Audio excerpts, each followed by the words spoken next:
Welcome back to the channel. This video we're going to be doing some pre-assembly on our hoop and we're going to be installing it in the race car. Alright, so what we have here is the hoop, and I actually already had put one of the bars in, but I'm going to walk through what you're going to get in the hoop and then where to start when you go to start building the car. So you're going to get the hoop. It's going to be the main hoop, and then it's going to be two crossbars, and they're going to be tacked in.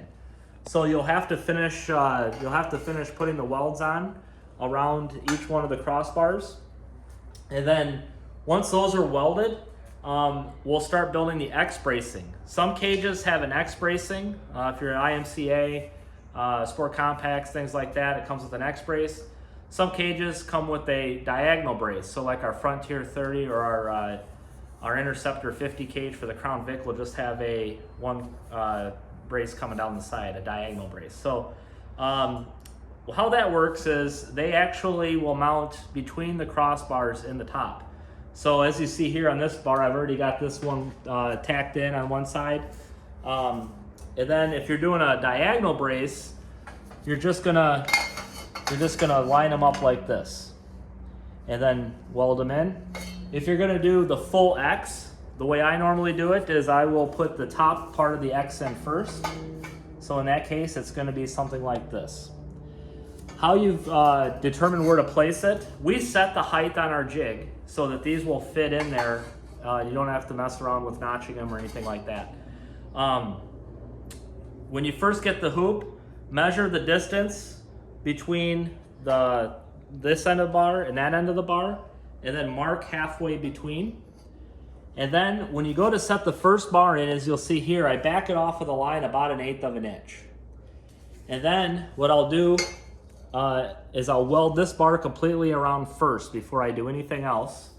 And then this bar will go in the same position, and then I'll weld this one in. And the reason for that is we don't want to have both of these bars tacked in, and when we go to weld around this seam, we'll actually just be welding these two bars together and we won't be connecting it to the center bar. So what we want to do is weld this in, put this bar in, and then weld that in, and then everything will be nice and tight and welded together and be one piece.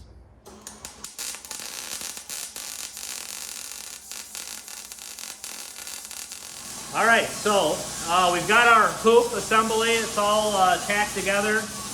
We welded some of it, but what we're gonna do now is we're gonna talk a little bit about putting the halo on and what we're looking for here. So the halo, you're dealing with a couple different angles and dimensions here, right? So we have, when you put it on, it's gonna come notched. This is the Frontier kit, so it comes with this turn here, and then the notches are actually angled, so they'll match the radius. If you put it on and it looks like this, then it's backwards, it's upside down. So it's gotta go on like this. And the angles will line up. What we're going to be looking for here is, and we were just talking about this, you don't have to run the halo square with the hoop. That's how we do it. If you have an interference issue with the inner panel on the roof, we trim out that. Because really the most critical thing on the roll cage is we want that halo up and away from the helmet as far as we can get it in the car. In some cars, the way they're built inside of there with the inner panels and stuff, it just makes it hard to really get it up there. So again, if you have any questions on that, feel free to reach out, email us, and then I can provide some information if needed. So the couple dimensions we're looking at here. So we're looking at it to be 90 degrees up and down, but we're also looking, because we're mounting this on a radius, on a curve, we want it to be centered in the cage.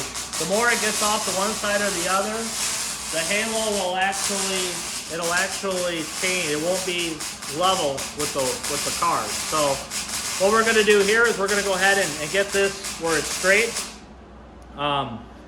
We're going to tack this outside of the car like this. If you're building a 2-door or if you're building a 4-door and you're cutting out the B-pillar, you can actually assemble the hoop and the halo together outside the car. You can do all the welding outside the car, and then you can actually put it in through the door and tip it into place. So that's what we're going to do with this car. We're going to get this ready to go in. And the other advantage of that is when you put the halo on in the car, it's a challenge to weld all the way around the top of the halo. So if you're building a 4-door and you have to try to put the halo on in the car, you're going to be fighting again getting the halo straight. So you're going to have a couple sets of hands there to help you get that where you need it to tack it in. But also you can weld around the top just having it tipped forward. But we're going to go ahead now and we're going to get this prepped up and ready to go, and we'll show you what it looks like in a minute. All right, so we've got our hoop and our halo starting the pre-assembly. What we did was we centered it up on the hoop. We put a square from this surface to the hoop. The next step on this pre-assembly is we have our roof bar here, and when you get it, it should be just a little bit snug, so it doesn't want to go in. So we're going to go ahead and tap that in place, and we're going to measure across and just square it up in the hoop, in the halo. All right, so we went ahead and tapped in our roof bar. So now what we're going to do is we're going to go ahead and weld it in, and then we're going to go ahead and take this assembly and we're going to fit it into the car. So now we have our hoop, we have our halo, it's all welded together. And what we're going to do now is we're going to talk a little bit about the adjustable seat mount. So if you buy just the standard Frontier 50, it's going to come with just a couple bars and a plate for you to put a seat mount off the top of the center bar here. But we also offer an upgrade, which is an adjustable mount. And what this does is we're going to put it in just like this, and we're going to square it up, and then this can pivot side to side. It also can pivot up and down, and then there's going to be an assembly in here that'll come in and out. And so we'll show you when it's all together, but what this allows is when you go to put the seat in, it takes a lot of the work of having to block it, hold it, tack it, jump back in. You can have your driver sit in the car. Somebody could be out here setting this where we want it, and then when it's all where we want it, you can either bolt it or you can weld it all up, and then it becomes exactly where you need it.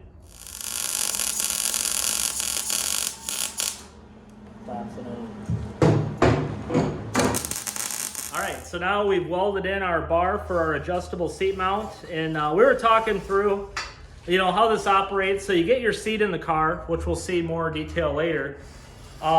Most of my seats, I run the bar like this. So when the seat goes in, this can run at a bit of an angle, and it ends up meeting the angle of the back of the seat. You can also, if you need to mount higher on the seat, you can flip it up this direction, and then you can be higher on the seat. So you got a few options there, but this is in, it's ready to go. Next thing we're going to talk about is when we build cars in the shop, and this has not up to now been an option for customers, we actually mount our lower seats on these pivots, and then once we get it in, we set them where we want, and then we weld these all the way around and lock them in place. In talking with the FFR guys here, we've decided that we're going to make this an option for all customers. We'll figure out how to get it set up on the store, but basically if you like this method, let us know when we go and get a cage. When you order your cage, we'll have these in here. Because remember, this bar already comes tacked in, so we'll have this bar in here, these in here, so you can do this method as well. So we're going to talk about that here now. Basically what we're going to do is we're going to take our F5 bars, which are our lower seat bars, and we're going to go ahead and we're going to attach them to these pivots, and we're going to weld them all the way around. The advantage here is when you're trying to do this in the car, some of you guys, if you've built cages before, when it's in the car, getting all the way around this bar is a real challenge, because you're dealing with up against the back of where the back seat kicks up, and also you just don't have a lot of space under there for the welder. So yeah. How many hours have we spent working on seat brackets? Been on my head upside down, welding with my right foot. So I highly recommend this add-on, guys. Yeah. So we'll go ahead and get these on here. We'll square them up, get them on, and then that'll be it for this video. And we'll see you next time when we're fitting this into the car.